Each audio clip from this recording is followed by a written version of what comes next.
নবী আবার একদিন মাটির কোনায় দাঁড়ায় দাঁড়ায় বাবা বাবা বলে কাঁদে। এমন অবস্থায় নবীজির আম্মা আমেনা দৌড়ায়, আমার মুহাম্মদ কই? সন্ধ্যা হয়ে গেছে, মক্কার সব ছেলেরা বাসায় চলে আসলে আমার মুহাম্মদ কই?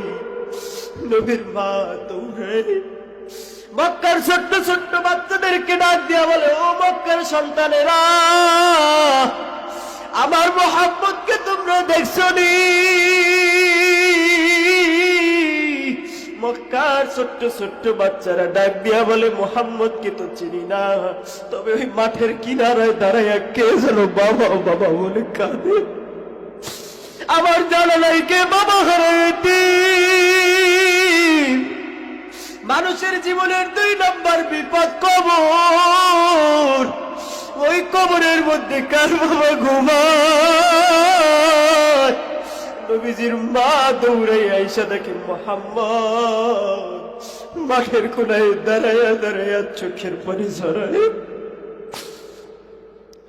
নবী আবার মাঠের কোনায় দাঁড়াইয়া বাবা বাবা বলে কাঁদে।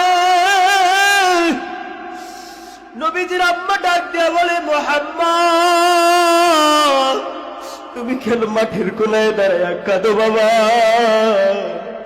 নবী আমার বলে, মাগো আমার বাবা কই? আমার বাবা কই? মক্কার সকল সন্তানের বাবারা সন্ধ্যা হয়ে যায়, আয়েশা সন্তানকে কোলে নিয়ে চুমু খায়, বাড়িতে নিয়ে যায়। আমার বাবাই কই? আমার বাবাই কই? আরে আমার জানা নাই কে ওই বাবা হারায়তি, কে মা হারায়তি। পাইলে নিরালায় গো নবী, পাইলে নিরালায়, সবাই পাইলে নিরালায় গো নবী, পাইলে নিরালায়।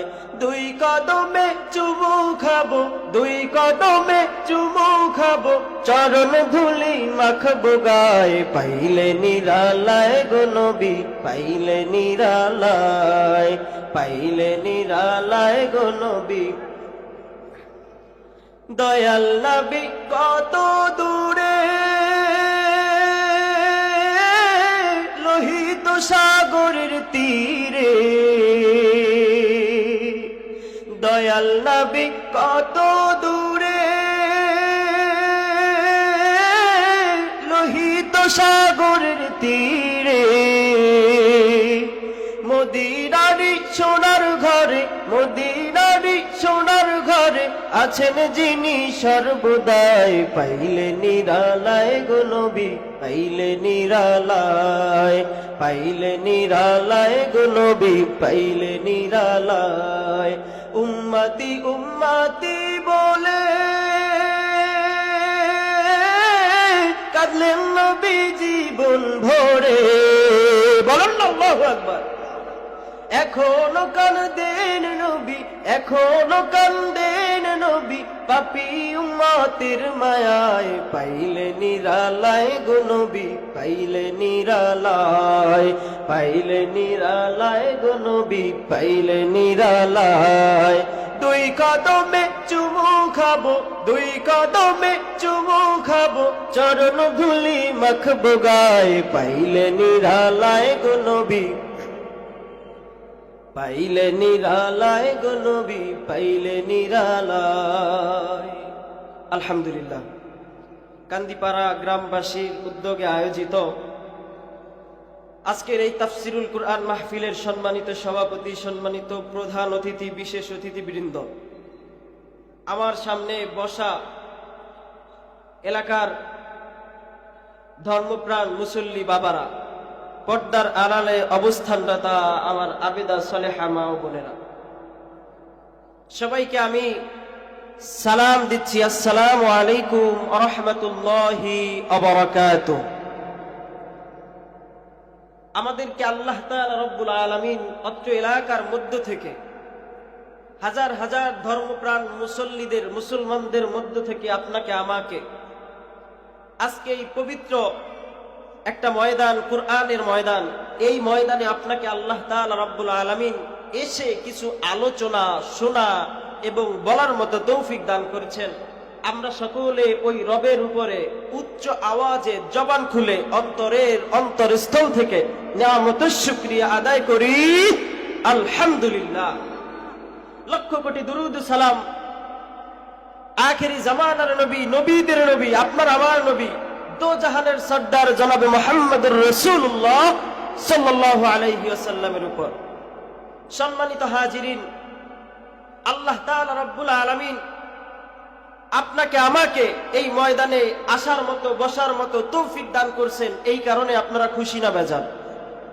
খুশির আওয়াজ এত আসতে হলে হবে না, খুশি না বেজার? আল্লাহ তাআলা রাব্বুল আলামিন আপনাকে আমাকে পছন্দ করে যেই মজলিসের মধ্যে বসাইছেন, একদল ফেরেশতারা আল্লাহ তাআলা রাব্বুল আলামিনের কাছে বলতেছে, ওগো আল্লাহ, দুনিয়াবি সকল কাজকর্ম ছাইরা তোমার কিছু গুনাহগার বান্দারা কান্দিপাড়া গ্রামবাসীর উদ্যোগে আয়োজিত এই তাফসীরুল কুরআন মাহফিলে আপনার কিছু বান্দারা বসে গেছে। ওগো আল্লাহ, আপনার এই বান্দাদের কি আমি নেক আমল লেখা বন্ধ কইরা দিব? আমল নামার খাতা কি এখন বন্ধ কইরা রাখবো? আল্লাহ তাআলা ফেরেশতাদেরকে ডাক দেয়া বলে, ফেরেশতারা রে, আমার এই বান্দাগুলো বড় আমার মাওলার পাগল। কারণ সারাদিন কাজকর্ম কইরা আমার এই বান্দারা আরামের বিছানায় শুয়ে থাকে নাই। আমার এই বান্দাগুলো চাইলেই ঘরের মধ্যে বসে টিভি দেখতে পারত। আমার এই বান্দাগুলো চাইলেই চার দোকানে বইসা চা খাইতে পারত। কিন্তু আমার এই বান্দারা ঘরে বইসা চা খায় নাই, আড্ডা দেয় নাই। ও ফেরেশতারা রে, আমার এই বান্দাগুলো আইসা মাহফিলের ময়দানে বসে গেছে। আমার এই বান্দাগুলো বইসা বইসা আল্লাহু আকবার বলবে, সুবহানাল্লাহ বলবে, আলহামদুলিল্লাহ বলবে। ও ফেরেশতারা, না না না, তোমরা বান্দাদের সাথে গিয়া তোমরাও ময়দানে বইসা পড়ো। এই যে আমি আপনি মাহফিলের ময়দানে বসেছি, আমার আল্লাহ ফেরেশতাদেরকে ডাক দিয়ে বলতেছে, ও আমার ফেরেশতারা রে, আমার এই বান্দাগুলো সারাদিন কাজকর্ম কইরা এই মাহফিলের প্যান্ডেলে বসে গেছে। ও ফেরেশতারা, আমার এই বান্দাগুলো আমি আল্লাহকে দেখছেনি। ফেরেশতারা আল্লাহকে ডাক দিয়ে বলে, মালিক, আপনার এই পাগল বান্দাগুলো আপনাকে দেখে নাই। আল্লাহ তাআলা ডাক দিয়ে বলবে, ও ফেরেশতারা রে, আমার এই বান্দাগুলো আমার জাহান্নামের আগুন দেখছেনি। ফেরেশতারা ডাক দিয়ে বলবে, মালিক, আপনার এই বান্দাগুলো জাহান্নাম দেখে নাই। আল্লাহ বলবে, ও ফেরেশতারা, আমার বানানো চমৎকার জান্নাত আমার এই বান্দাগুলো দেখছেনি। ফেরেশতারা বলবে, আল্লাহ না না না, আপনার এই বান্দাগুলো আপনার বানানো জান্নাত দেখে নাই। আল্লাহ ডাক দিয়ে বলে, ও ফেরেশতা, আমার এই বান্দাগুলো কিসের আশায় বসেছে? ফেরেশতারা ডাক দিয়ে বলবে, আল্লাহ, কিছু বান্দাদেরকে বই দেখলাম ময়দানের মধ্যে বইসা চোখের পানি ঝরাইতেছে, কাঁদতেছে। আল্লাহ ডাক দিয়া বলে, ও ফেরেশতারা রে, আমার এই গুনাহগার বান্দা আমি আল্লাহকে দেখলো না, আমার বানানো জান্নাত দেখলো না, আমার বানানো জাহান্নাম দেখলো না। ও ফেরেশতারা রে, আমি খুশি হইয়া আমার বান্দার জীবনের সব গুনাহগুলো মাফ কইরা দিলাম। আল্লাহ পারে কি পারে না? মুসলমান বন্ধুগণ, আর এদিক ওদিকে কোনো নজর নাই রে বাবা। আল্লাহ তাআলা আপনাকে আমাকে দুনিয়ার মধ্যে পাঠিয়েছে। আমার আপনার এই শরীরের মধ্যে রূহ আছে, কি আছে? আপনার এই শরীরের মধ্যে রূহ আছে, এই কারণে আপনার নাম হইল মানুষ। আর যেই দিন শরীর থেকে এই রূহ নামক বস্তু বের হয়ে যাবে, ওই দিন আর আমি আপনি মানুষ থাকবো না, ওই দিন হয়ে যাব লাশ। এ মুসলমান বন্ধুগণ, মানুষের জীবনে সবচেয়ে বড় বিপদ হইল তিনটা। কয়টা? মানুষের জীবনে সব থেকে বড় বিপদ হইল তিনটা। এর মধ্যে এক নাম্বার হইল মরণ, দুই নাম্বারে হইল কবর, তিন নাম্বারে হইল কিয়ামতের ময়দান। এক নাম্বারে মানুষের কষ্ট, মানুষের এক নাম্বারের বড় বিপদ হইল মরণ। এই মরণ থেকে কেউ পালাইতে পারবো না, এই মরণ থেকে কেউ জিন্দেগিতে পালাইতেও পারে না। আসছিও আল্লাহর ইচ্ছায়, চলেও যেতে হবে আল্লাহর ইচ্ছায়। আল্লাহ যখন মন চাইছে আপনাকে আমাকে দুনিয়ার মধ্যে পাঠাইছে, কথা কোন ঠিক কিনা? আবার আল্লাহ যখন মনে করবে আবার এই বান্দা আর থাকতে পারবে না, ওই সময় আমার আল্লাহ আবার ডাক দিয়া নিয়ে চইলা যাইবে, কথা কোন ঠিক কিনা? আওয়াজটা একটু কম কম মনে হইতেছে মাঠের মধ্যে, একটু কথা বলতে হবে। আমি একা বললেই তো হবে না, হবে? কথা বলেন, হবে? একটু মাঠটা গরম করা দরকার, নাকি? দরকার আছে কি নাই? শোনেন শোনেন কান্দিপাড়াবাসী, শোনেন শোনেন কান্দিপাড়াবাসী, শোনেন দিয়া মন, ভালো লাগলো আজকে রোগো তাফসীর আয়োজন, ভালো লাগলো আজকে রোগো মাহফিল আয়োজন। শোনেন শোনেন কান্দিপাড়াবাসী, শোনেন শোনেন মাওয়াবাসী, শোনেন দিয়া মন, ভালো লাগলো আজকে রোগো মাহফিল আয়োজন, ভালো লাগলো আজকে রোগো তাফসীর আয়োজন। আজকে রোগো মাহফিলে আনেওয়ালা ভাই, সবার সিলাই নবীর জন্য ভালোবাসা তাই। আজকে রোগো মাহফিলে আনেওয়ালা ভাই, সবার সিলাই কোরআনের জন্য ভালোবাসা তাই, হায় রে ভালোবাসা তাই। আমরা সবাই নবীর উম্মত, আমরা সবাই নবীর উম্মত, জান্নাতে যেতে চাই। কারা কারা জান্নাতে যাইবেন হাতে লারা দেন সবাই, হাতে লারা দেন সবাই, হাতে লারা দেন সবাই। দিন ইসলামের পথে চলবো, আল্লাহু আকবার বলেন সবাই। আজকে রোগো মাহফিলে একটা ওয়াদা চাই, কোরআনেরই জন্য মোরা জীবন দিতে চাই। আজকে রোগো মাহফিলে একটা ওয়াদা চাই, নবীর জন্য আমরা সবাই জীবন দিতে চাই। বাঁচবো না হয় শহীদ হব, বাঁচবো না হয় শহীদ হব, বদরেরই মতন সবাই। কারা কারা রাজি আছেন হাত দুইটা উপরে জাগাইয়া আল্লাহু আকবার বলেন সবাই। মুসলমান ইমানদার আল্লাহর গোলাম, মানুষের জীবনে সবচেয়ে বড় বিপদ হইল তিনটা। এর মধ্যে প্রথম নাম্বার হইল মরণ। আপনি আমি কেউ পালাইতে পারবো না, কেউ বাঁচতেও পারবে না, কথা কোন ঠিক কিনা? কারণ আল্লাহ তাআলা কুরআনুল কারীমের মধ্যে বলে, কুল্লু নাফসিন যায়িকাতুল মাউত।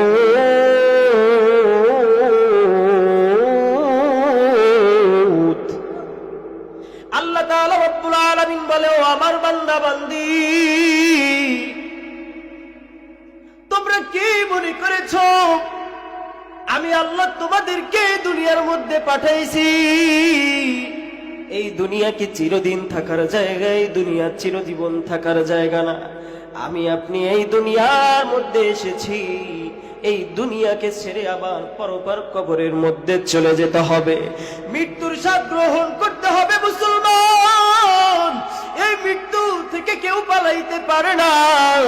যেই দিন, যেইখানে, যেই অবস্থায় আপনার আমার মৃত্যু হয়ে যাবে, যেই জায়গায় আপনার আমার মৃত্যু লেখা, ওই সময় মালাকুল মউত আজরাইল বাড়ির দরজায় হাজির হয়ে যাবে, কারণ ওই আজরাইল অপেক্ষা করতেছে কোন সময় আপনার আমার রূহটা কবজ করার সময় হয়ে যাবে।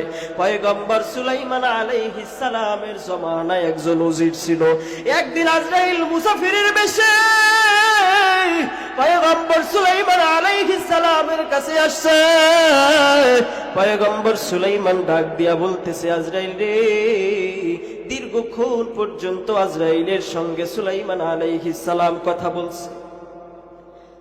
ওই পয়গম্বর সুলাইমান আলাইহিস সালামের পাশে একজন উজির দাঁড়ানো ছিল। আজরাইল উজিরকে দেখা বড় বড় দুইটা নজর দিয়া তাকাইছে উজিরের দিক। আজরাইল যখন কথা বইলা চলে গেছে, ইয়ামতো অবস্থায় উজির সুলাইমান আলাইহিস সালামকে ডাক দিয়া বলে, ও পয়গম্বর, এই কিছুক্ষণ আগে আপনার দরবারে কে এসেছিল?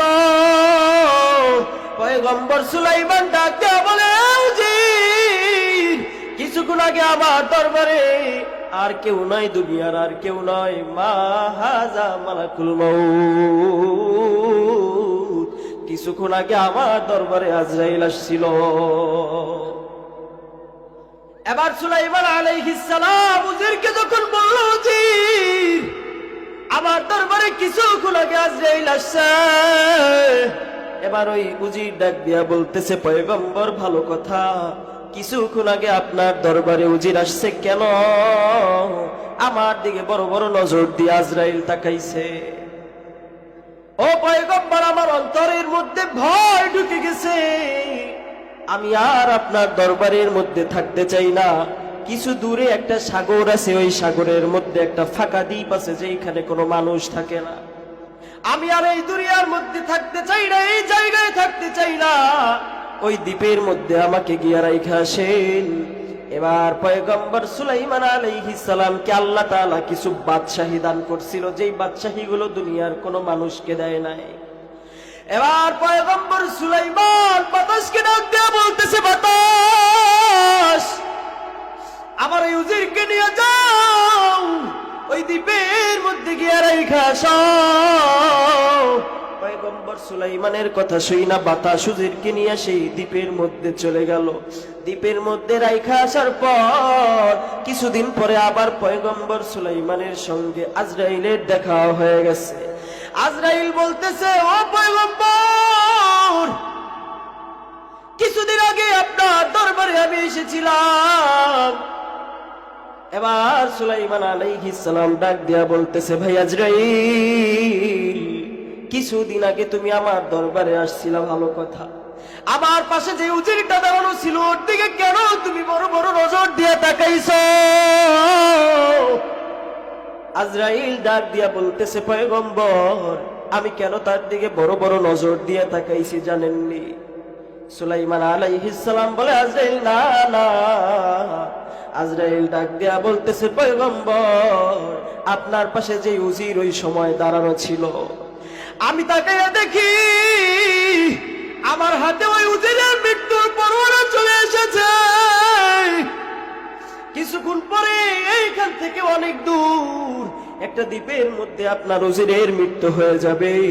আমি যখন আপনার পাশে ওই উজিরকে দাঁড়ানো দেখেছি, আমি মনে মনে চিন্তা করলাম, কিছুক্ষণ পরে ওই উজিরের এত দূরে মৃত্যু হবে, এত তাড়াতাড়ি এই উজিরটা কিভাবে ওই দ্বীপের মধ্যে যাবে? আজরাইল ডাক দিয়া বলতেছে, পয়গম্বর, আমি অবাক হয়ে গেলাম। কিছুক্ষণ পরে যখন আমি ওই দ্বীপের মধ্যে চলে গেছি, আমি গিয়া দেখি আমার আগে ওই উজির দ্বীপের মধ্যে হাজির হইয়া বৈশা আছে। এ মুসলমান, মৃত্যুবরণ করতে হবে, মৃত্যু থেকে কেউ পালাইতে পারবে না। মৃত্যুর স্বাদ প্রত্যেকটা মানুষের গ্রহণ করতে হবে। এক নাম্বার বিপদ হইল মরণ। এই মৃত্যুবরণ করতেই হবে। যেই জায়গায় আপনার আমার মৃত্যু লেখা আছে ওই জায়গায় মৃত্যুবরণ হবে। কথা বলেন ঠিক কিনা? দীর্ঘদিন পর্যন্ত বাংলাদেশের মধ্যে অসুস্থ হয়ে পড়ে আছে। দীর্ঘদিন বাংলাদেশের ডাক্তারগুলো ট্রিটমেন্ট কইরা বইলা দিছে বাংলাদেশে তারা ট্রিটমেন্ট হবে না, বাহিরের দেশে নিয়ে যাও, মাদ্রাসে নিয়ে যাও, বাহিরের আমেরিকায় নিয়ে যাও। যখন নাকি আমেরিকার মধ্যে নামা হয়, প্লেন থেকে আমেরিকার মধ্যে নামতে দেরি, ওই বান্দা মৃত্যুবরণ করতে কোনো দেরি করে না। এই মৃত্যু বড় কঠিন, এই মৃত্যু বড় ভয়ঙ্কর, এই মৃত্যুর স্বাদ আপনার আমার গ্রহণ করতে হবে। আসছিও আল্লাহর ইচ্ছায়, চলেও যাব আল্লাহর ইচ্ছায়, দুনিয়া থাকার জায়গা না বাবা। আল্লামা জাকারিয়া রহমাতুল্লাহি আলাইহি তাফসীরের কিতাবের মধ্যে লেখে, দুনিয়ার সময়টা এত অল্প, এত অল্প। আমি আপনি যখন দুনিয়ার মধ্যে জন্মগ্রহণ করেছি, ওই দিন আপনার এক কানে আজান আর এক কানে ইকামত দিয়ে জানাইয়া দেওয়া হয়েছে, এই আল্লাহর বান্দা যা, তোর এক কানে আজান আর এক কানে ইকামত আমি জানাজার আজানের ইকামত দিয়া দিছি। জানাজার আজান এবং ইকামত জন্মের সময় দুই কানে দেওয়া হয়, দুনিয়ার মধ্যে ছাইরা দেওয়া হয়। এই বান্দারে আজান এবং ইকামত হয়ে গিয়েছে, কোন সময় জানি ইমাম সাহেব তোর লাশটা সামনে নিয়ে আল্লাহু আকবার বইলা দাঁড়ায়া যায়। আমি আপনি সবাই ওই কবর পথের যাত্রী, মৃত্যুর স্বাদ প্রত্যেকের গ্রহণ করতে হবে। মৃত্যুর স্বাদ গ্রহণ না কইরা কেউ এই দুনিয়া থেকে বিদায় নিতে পারবে না। কবর পথের যাত্রী তুমি, হায়রে কয়দিন থাকবা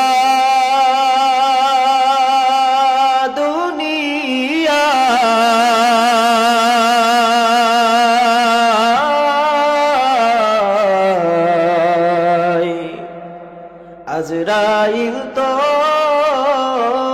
তোমার পিছে ঘুরছে সর্বদা, আজরাইল তো তোমার পিছে ঘুরছে সর্বদা। কবর যে এক কঠিন মাকাম,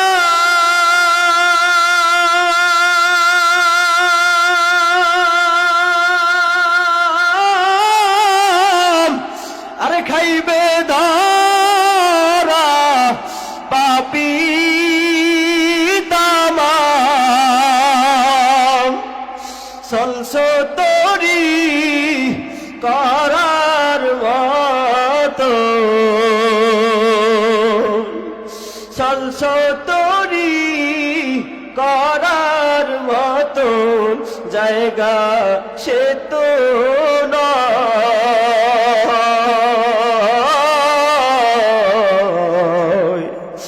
আজরাইল তো তোমার পিছে ঘুরছে সর্বদা। আপনার আমার পিছনে আজরাইল গুর গুর গুর গুর করে, কারণ এই দুনিয়া থেকে বিদায় নিয়ে চলে যেতে হবে। এই দুনিয়া থাকার জায়গা না, এই দুনিয়ায় কেউ থাকতে পারে না, কেউ এই দুনিয়ায় থাকতে পারবে না, সবাই বিদায় হয়ে চলে যাবে। এই মৃত্যুর স্বাদ বড় ভয়ঙ্কর। আল্লাহ একদিন ইদ্রিস আলাইহিস সালামকে ডাক দিয়া বলে, ও ইদ্রিস, আমি আল্লাহ তোমাকে জান্নাতের সব নাজ নিয়ামত দিয়েছি।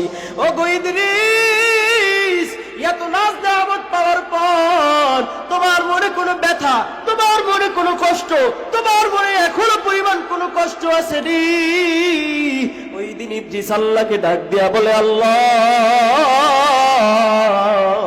আমি জান্নাতের সব নাজ নিয়ামত পাইছি। ও গো মালিক, সব নাজ নিয়ামত পাওয়ার পর,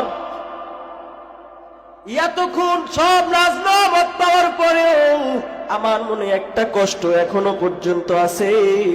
আল্লাহ তাআলা ডাক দিয়া বলে, ও ইদ্রিস, এত নাজ নেয়ামত তুমি জান্নাতের মধ্যে পাইলা, এরপরেও তোমার মনে কিসের এত কষ্ট?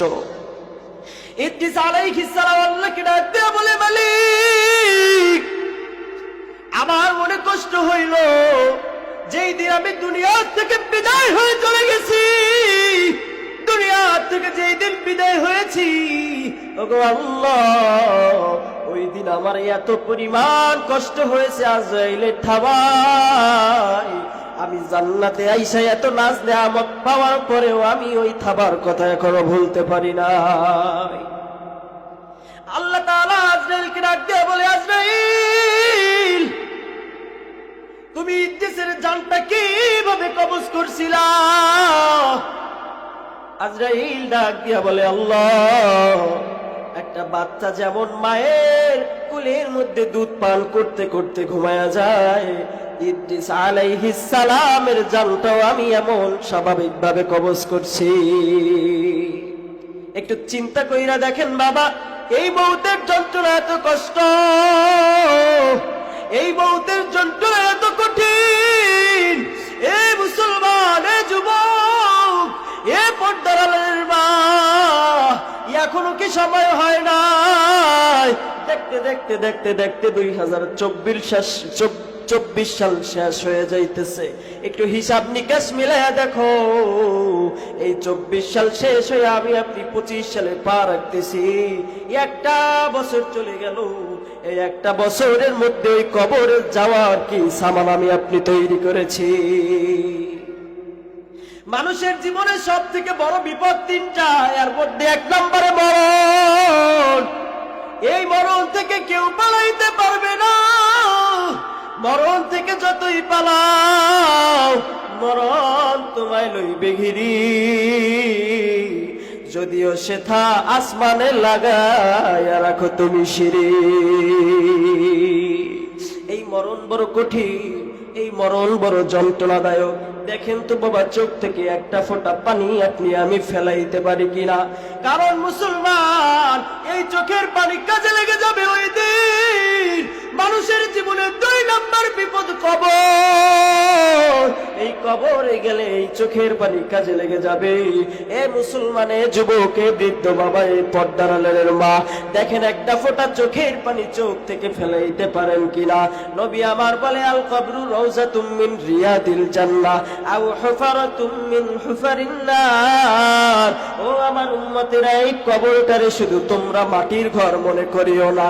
এই কবরটা কারো জন্য জান্নাত, আবার এই কবরটা কারো জন্য জাহান্নাম। এই কবরটা কারো জন্য জান্নাতের ঘর, নাজ নেয়ামত হয়ে যাবে। আবার এই কবরটা কারো জন্য জাহান্নামের কুয়া হয়ে যাবে। আল্লাহ তাআলার ইচ্ছায় এসেছি, আল্লাহ তাআলার ইচ্ছায় চলে যাব। দুনিয়ার সামান্যটুকু সময়,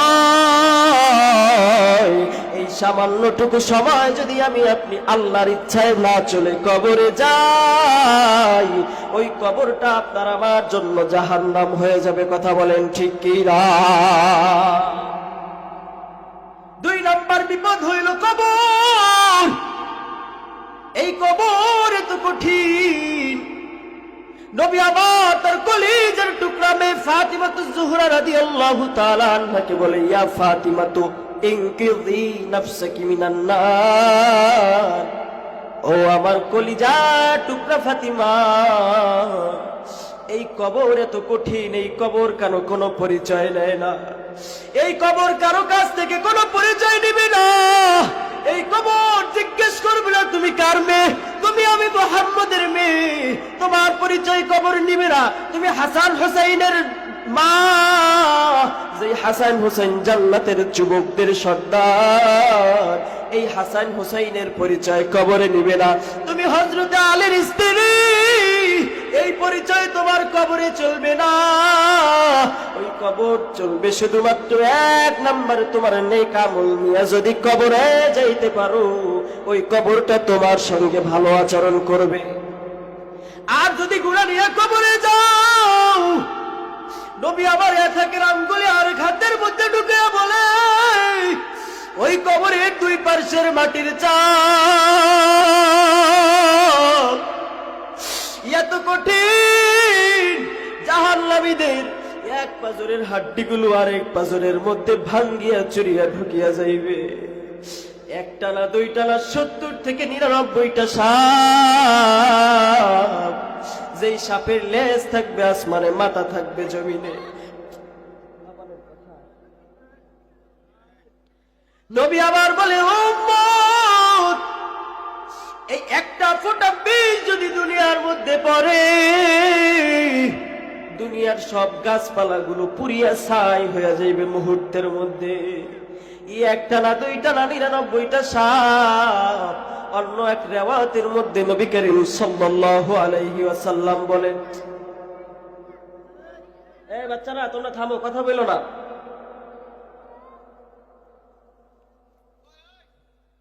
আরেক রিওয়ায়াতের মধ্যে নবী করিম সাল্লাল্লাহু আলাইহি ওয়াসাল্লাম বলেন, যখন জাহান্নামীকে কবরের মধ্যে রাখা হবে, মানুষজন যখন চলে যাবে, সব মানুষগুলো 40 কদম পর্যন্ত চলে যাওয়ার পর মুনকার নাকির কবরের মধ্যে হাজির হয়ে যাবে।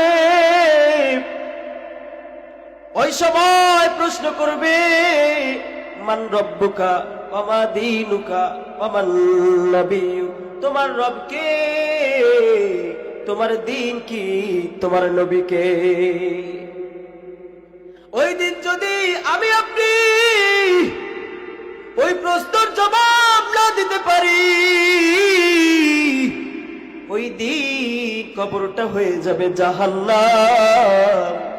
আল্লাহ তাআলা একটা ফেরেশতা কবরের মধ্যে নিযুক্ত করে দিবে, যে ফেরেশতা কানেও শুনবে না, যে ফেরেশতা চোখেও দেখবে না।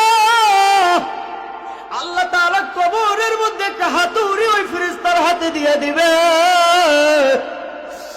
আরে আল্লাহ তাআলা ওই ফেরেশতার একটা হাতুড়ি ওই ফেরেশতার হাতে দিয়া দিবে। হাদিসের মধ্যে আছে, ওই হাতুড়ির এত পাওয়ার, দুনিয়ার মধ্যে যেই বড় বড় বড় বড় পাহাড়, ওই ফেরেশতার হাতুড়ি দিয়া যদি সামান্য পরিমাণ আঘাত করা হয়, ওই সব পাহাড়গুলো ভেঙ্গে ধুলার মতো চুরমার হয়ে যাবে। ওই হাতুড়ি দিয়া নাফরমান বেঈমানকে পিটাইতে থাকবে। আহারে এত মায়া, এত সুন্দর শরীর, এই শরীরটা পচা গলা শুরু হয়ে যাবে। মুসলমান দুনিয়ার থেকে বিদায় হয়ে যাওয়ার 1, 2 দিন 3 দিন পর শরীরটা পচন ধরে যাবে, শরীরের গোস্তগুলো খসে পড়ে যাবে। মানুষগুলো আপনার আমার কথা আর মনে রাখবে না, কারণ এতদিন পর্যন্ত আমার এই শরীরের মধ্যে রূহ ছিল। আমার নাম ছিল আব্দুর রহমান, আমার নাম ছিল আব্দুর রহিম, আমার নাম ছিল আব্দুল কুদ্দুস, আমার নাম ছিল আব্দুস সত্তার। আজকে আর আমার নাম নাই আব্দুর রহমান, আমার নাম হয়ে গেছে লাশ। কেউ আর নামটা বইলা ধইরা ডাকবে না, লাশ লাশ লাশ। একদিন আপনার আমার নাম হয়ে যাবে লাশ। এ বাবারে, এই ময়দানের মধ্যে এখনো যারা বসে আছেন, আমার জানা নাই কার বাবা ওই কবরে ঘুমায়, কার মা ওই কবরে ঘুমায়। এ বাবাজি, মায়ের কবরের আযাব মাফ করার জন্য, ওই বাবার কবরের আযাব মাফ করার জন্য একটু মায়া লাগাইয়া ডাক দেন না আল্লাহ।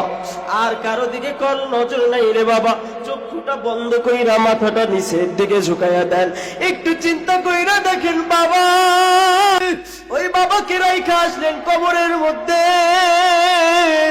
ওই বাবা কবরের মধ্যে কি হালতে আছে।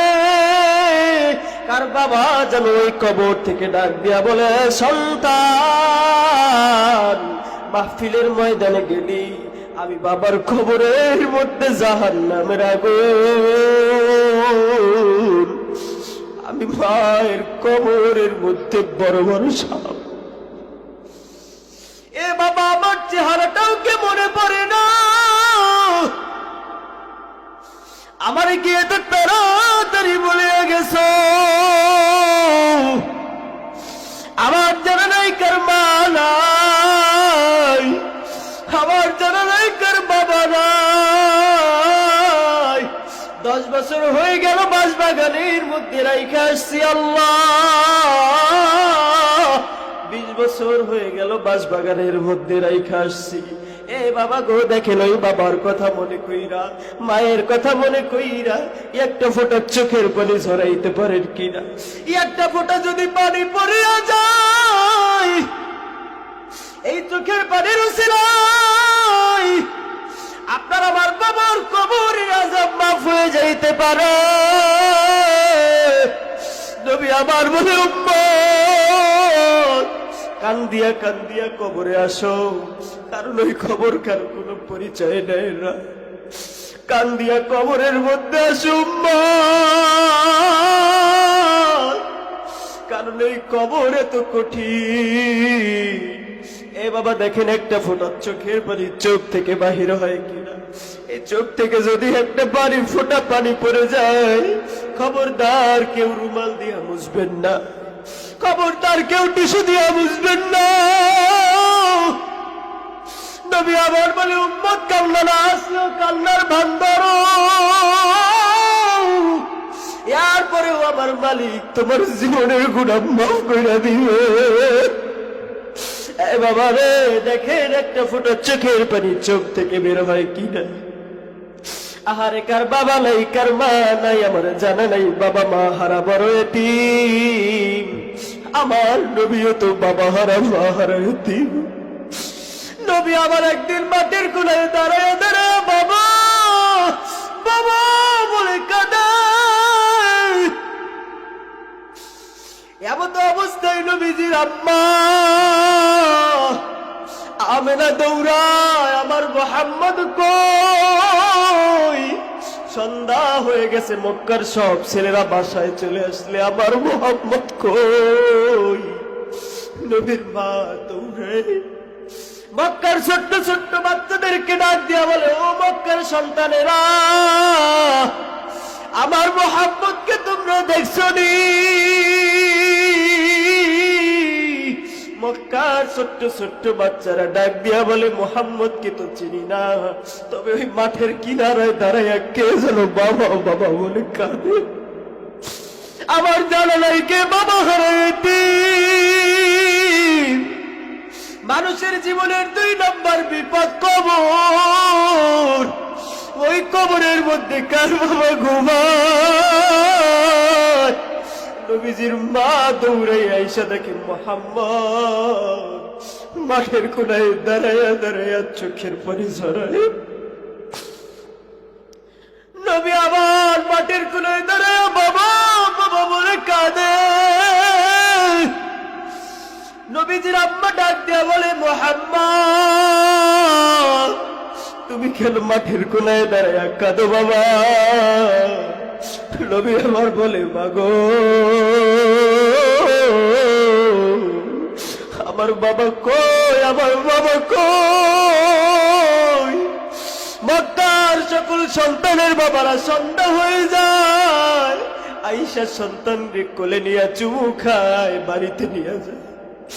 আমার বাবাই কই, আমার বাবাই কই? আরে আমার জানা নাই কে ওই বাবা হারায়তি, কে মা হারায়তি। আরো কিছু বছর আগের ঘটনা মুসলমান। একদিন ঈদের দিন, ঈদের নামাজ পড়ে বাড়িতে যাব, এমন তো অবস্থায় ছোট্ট 8-9 বছরের একটা বাচ্চা কবরের উপরে বইসা দেখি কাঁদে। ওই বাচ্চাটাকে ডাক দিয়া বললাম, ভাই তুমি কেন চোখে পানি ঝরাইতেছো, কাঁদতেছো? ওই কবরের মধ্যে কি?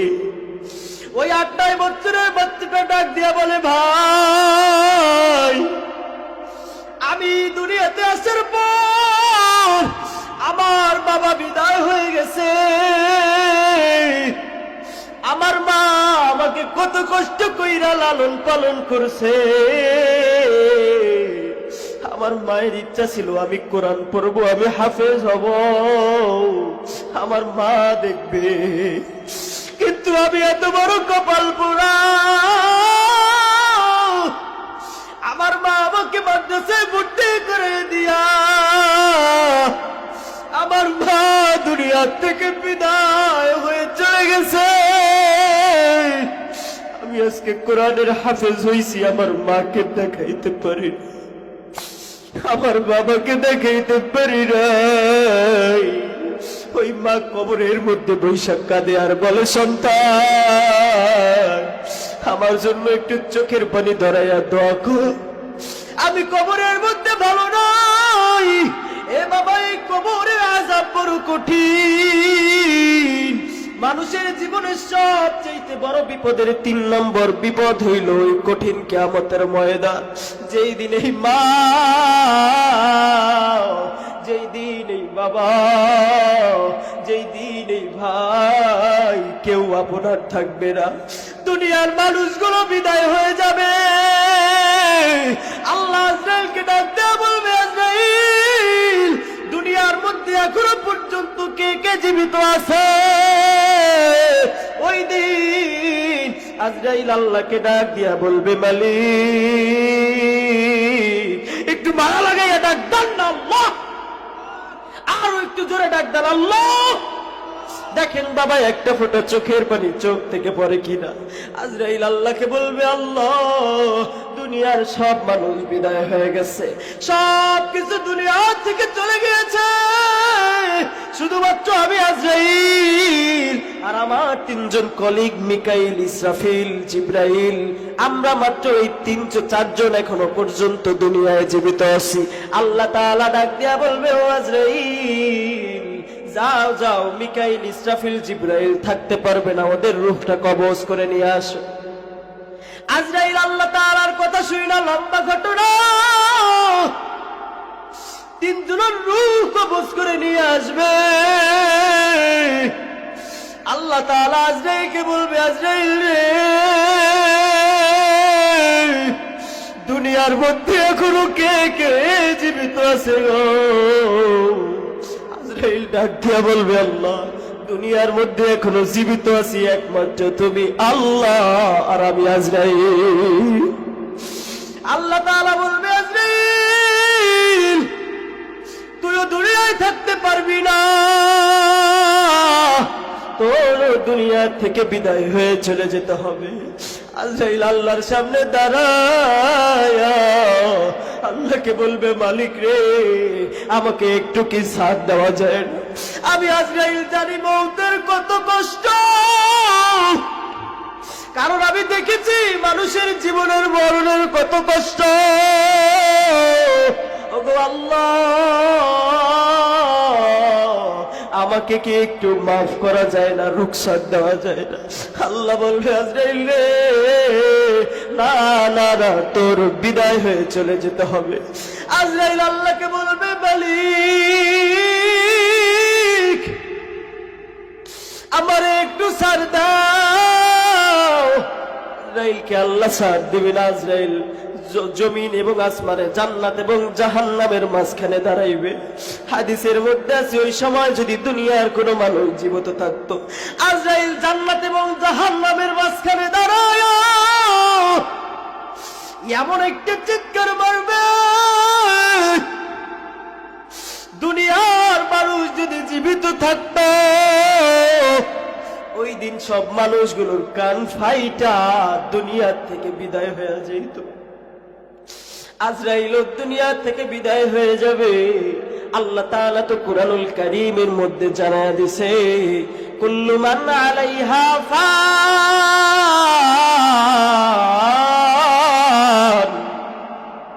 ওয়া ইয়াবকা ওয়াজহু রাব্বিকা যুল জালালি ওয়াল ইকরাম।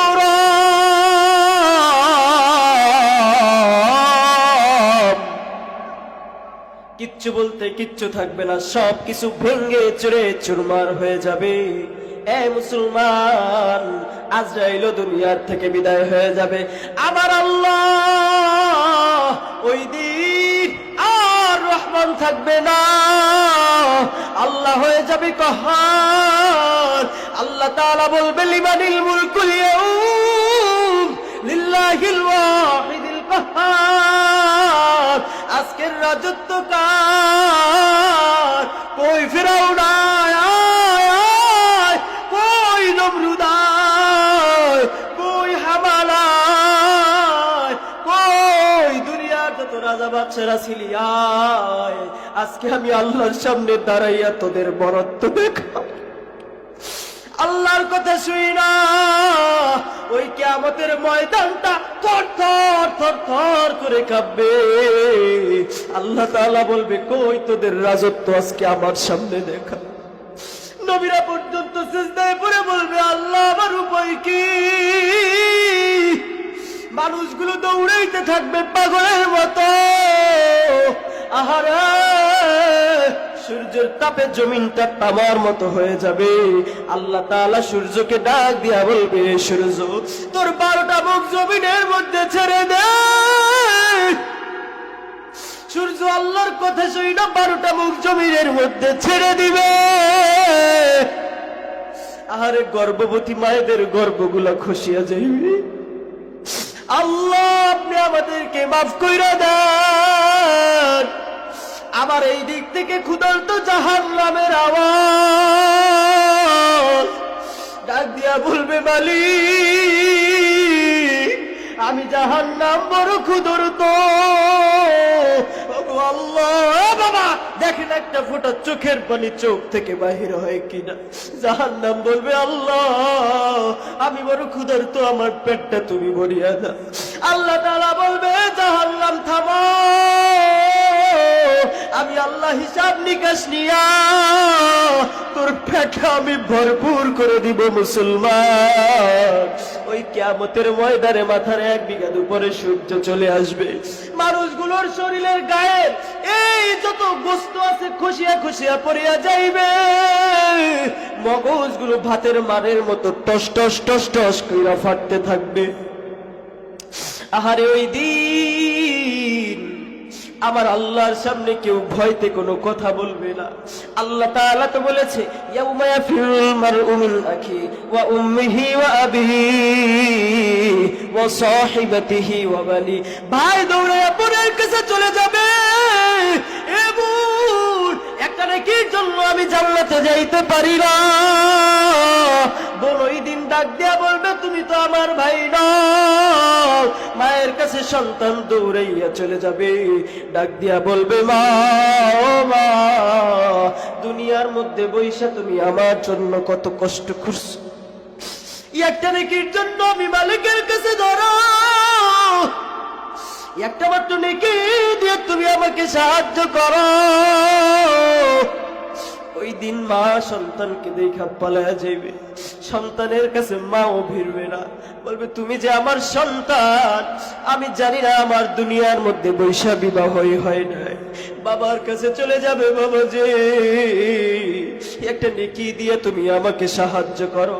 ওই দিন বাবাও সাহায্য করবে না। মানুষের জীবনে বড় বিপদ 3টা। 1 নম্বরে কবর, 2 নম্বরে 1 নম্বরে মরণ, 2 নম্বরে কবর, 3 নম্বরে হইল কঠিন কিয়ামতের ময়দান, প্রথম নম্বর কষ্ট হইল মরণ। এ মুসলমান, আল্লাহ তাআলা আমাদের সবাইকে ওই মরণের কষ্ট থেকে হেফাজত করুক। সকলে বলেন আমিন।